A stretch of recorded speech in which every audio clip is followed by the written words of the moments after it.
E aí, pessoal, tudo certo? Espero que vocês estejam indo bem com como tá indo as aulas até agora. Eu tô achando uma experiência fantástica. Para mim tá sendo, eu acho que está sendo bem proveitoso. E hoje a gente vai transformar, a gente vai chegar num modelo que ele tem capacidade de ser utilizado para fazer previsões reais. Porque o que a gente fez até agora? Vamos dar uma olhada nas duas principais coisas que a gente fez. A gente fez um modelo SIR, fez aqui ele fazendo umas previsões, né, com parâmetros que a gente não tinha definido exatamente ainda, eram parâmetros que não representavam nada, mas que servia para a gente ver o modelo funcionando. Então, beleza, ele representa muito bem susceptíveis, infectados, os recuperados, só que ele não representa dados reais. Então, aí na aula passada a gente viu como fazer, como implementar uma otimização para adequar dados reais a um modelo. A gente fez com uma função muito simples, né? A gente pegou uns dados, eu até deixei aqui mais ou menos como é. A gente tinha uma curva aqui, né? E a gente tinha uma determinada quantidade de dados e a gente falou que uma equação de uma reta poderia modelar, poderia prever esses dados. Só que a equação de uma reta é dependente de dois parâmetros. Então, usando um recurso de otimização, que é chutando, não é chutando, chutando é errado, mas de forma coloquial até dá para dizer, chutando esses valores A e B de uma função do primeiro grau, a gente conseguia diversas retas, essa reta, essa reta, essa reta, e alguma reta em específico, ela é capaz de prever esses dados, dependendo de A e dependendo de B, dos parâmetros A e B. Foi basicamente isso que a gente fez. Só que, quando a gente vai para o modelo do Covid, a gente tem um modelo muito mais complexo. A gente tem uma função muito mais complexa do que f de x igual a mais b. Na verdade, a nossa função do modelo, é essa função aqui. Que ela está meio estranha, parece. Está tudo um pouquinho para frente. Pronto, está tudo certinho agora. A gente tem essa função aqui. Essa é basicamente a nossa função do modelo. Ela é dependente do tempo, só que o tempo aqui está discretizado em n's.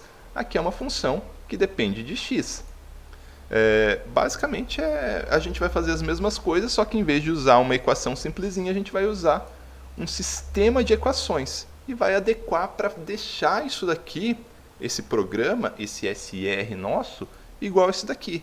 E aí, a partir daí, quando a gente fizer a otimização, a gente vai chegar nos valores de A e de B, no caso desse aqui de beta e de gama, que prevêem o comportamento dos dados reais da melhor forma possível. Para isso, para a gente fazer isso, a primeira coisa que a gente tem que fazer é entender os dados que a gente quer ajustar. Então eu já mandei para vocês, foi tarefa da aula passada, tentar otimizar os parâmetros de uma equação exponencial aos dados da cidade de Cascavel. Então eu estou com os dados da cidade de Cascavel aqui.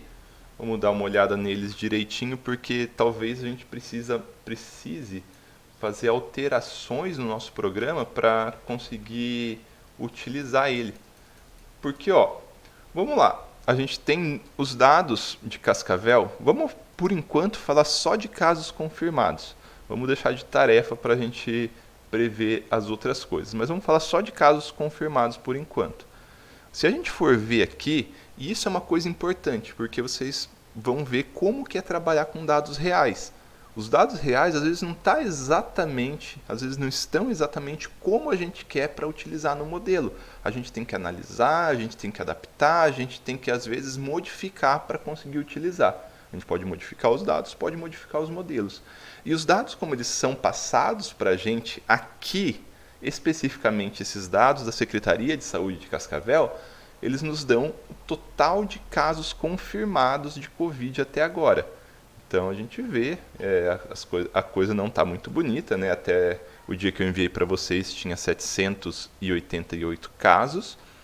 Só que, se a gente for olhar para esses dados aqui, eles são dados acumulados. Então a pessoa pegou, está aqui, a pessoa pegou, está aqui. A pessoa se curou, não foi removido daqui. E isso é uma coisa importante, porque a gente vai ter que alterar um pouquinho o modelo para levar isso em consideração. Porque se a gente for olhar o nosso modelo, ele não dá casos totais, ele dá caso naquele instante. Então aqui, ó, essa curva azul é a curva de infectados. Não tem como aqueles dados de Cascavel fazer esse movimento, vocês concordam? Aqueles dados de Cascavel, eles dão todos os casos que já houveram de Covid. Eles não dão os casos no dia, o tanto de casos que tem no dia. E o nosso modelo, ele considera, ele está aqui, ó. O nosso modelo, ele é bem claro, ele considera... Cadê as equações do modelo? Como que eu perdi as equações do modelo? Está aqui. Ainda bem que temos Ctrl Z. Isso aqui é o nosso parâmetro temporal.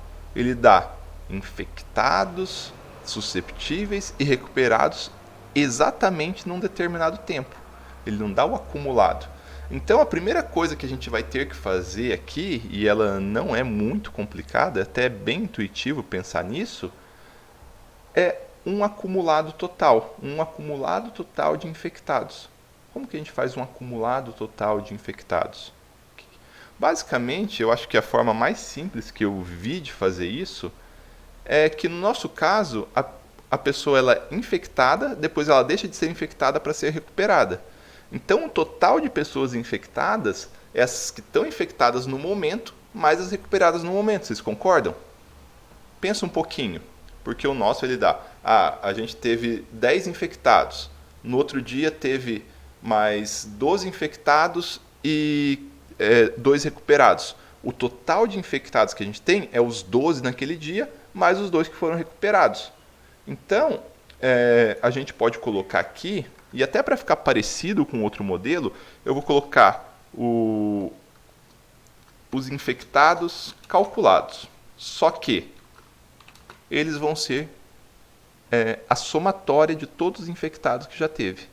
Então, eu vou colocar aqui que os infectados calculados, então eu até vou deixar um asterisco aqui para a gente ver que a gente está falando de coisas diferentes do infectado instantâneo. Ele vai ser a soma do infectado naquele determinado momento, e aqui a gente está falando no momento zero, né? Então eu vou colocar por enquanto no momento zero, mais os recuperados no momento zero. Vou colocar aqui, vamos colocar uma hashtag, porque a hashtag ela não lê a linha de código, né? A partir da hashtag ela não lê. Colocar ical, porque é um modelo, né? Eu vou colocar calculado aqui de modelo. Os infectados calculados representam os infectados totais em um determinado instante de tempo. Então, isso aqui representa, né, na verdade, representa os infectados totais em um determinado instante de tempo, diferente do I, que representa os infectados no instante de tempo. Os infectados naquele instante de tempo. Aqui os infectados totais desde o momento zero até agora. Tudo bem? Espero que tenha ficado bem claro. Porque aí, então, a gente vai estar adequado para utilizar isso aqui, que isso aqui é basicamente os infectados totais em um determinado instante de tempo. No instante de tempo 13 de abril, a gente pode até colocar um contador temporal aqui, né? 1, 2, 3. Então, no dia 10, os infectados totais eram 11. Mas se a gente fosse colocar no nosso modelo está considerando delta, basicamente, né? Que lembra, o nosso modelo é a variação, é a quantidade diária, seria a diferença desse e desse. Essa é basicamente a diferença. Então, acho que aqui a gente está bem claro, né? Então, a gente só tem que adaptar isso aqui também Isso aqui é na posição 0, né? E eu tenho que criar a matriz disso ainda, não criei essa matriz, só um minutinho. Então, o número de infectados totais na posição 0. Bom, aqui que a gente criava as matrizes, né? Vamos criar essa matriz rapidinho, é a mesma coisa, porque, só lembrando, o que é esse iniciando, né? A gente criou uma matriz onde está todo o tempo, a gente criou uma matriz onde em cada coluna da matriz está os susceptíveis, em cada coluna da matriz está os infectados.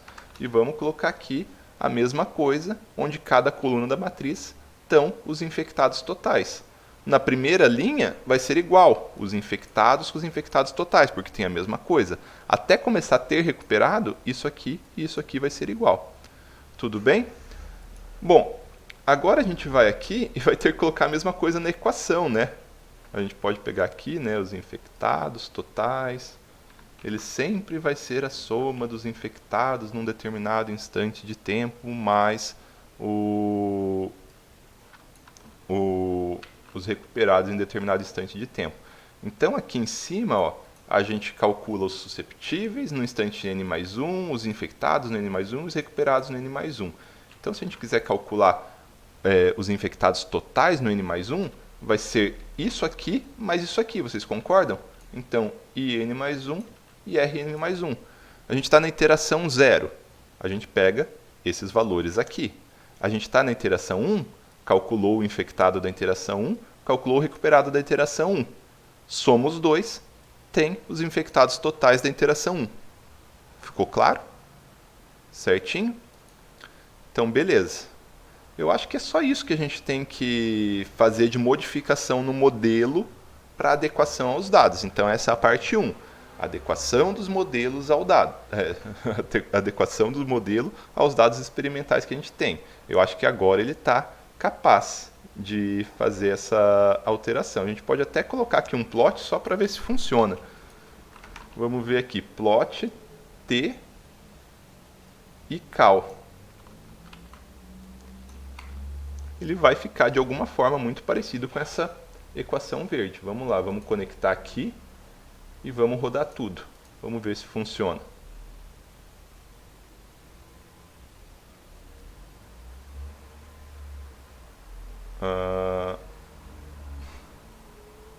Por que que não deu certo? Toda hora eu fico com essa cara aqui de paisagem que deu algum erro, né? Deu erro então nas equações do modelo. Equações do modelo discretizado.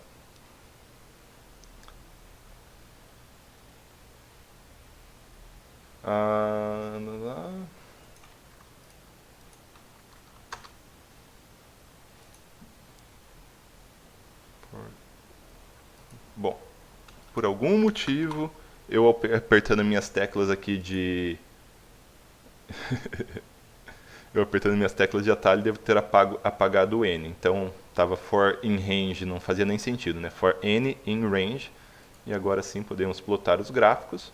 E olha aqui. Olha que legal o nosso gráfico novo. Então, ele tem essa curva vermelha aqui, que é basicamente a soma dessas duas curvas aqui. Tudo bem? É basicamente isso que a gente quer fazer. A gente quer ter os infectados totais ao longo do tempo. Então, beleza? Primeira aula finalizada. A gente só fez uma pequena adaptação do modelo para poder utilizar os nossos dados reais. Na próxima aula, a gente vai fazer, então, efetivamente a otimização desses dados, a modificação do programa e a inserção desses dados reais.